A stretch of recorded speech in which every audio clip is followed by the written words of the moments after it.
Makanya dalam makalah hikam itu paling masyhur diantaranya itu manusia itu siapa? Manusia itu mangkanat mahasinuhu masawiyah, fakih falatakun masawihi masawiyah. Manusia itu orang yang saat baik saja ada salahnya, apalagi pas salah. Jadi kalau kamu punya toko lagi laris dan saat laris itu Anda ngerumat keluarga Anda melakukan kebaikan pada keluarga Anda, pasti ada toko lain yang termahjubkan, yang tersingkirkan. Makanya saya pernah diskusi sama kiai besar, guyonan sama saya. Kita kalau kiai besar sebaiknya kalau diundang di musala kecil datang apa enggak? Kata kiai yang satu, jangan datang Gus, itu jatahnya kiai kecil. Terus kata yang satu, datang Gus sebagai bukti tawaduk bahwa kita kiai besar pun mau diundang yang kecil.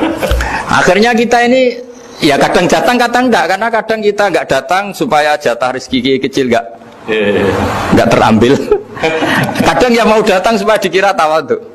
Jadi kadang-kadang itu orang itu harus berpikir secara ilmu, jangan rasa terus.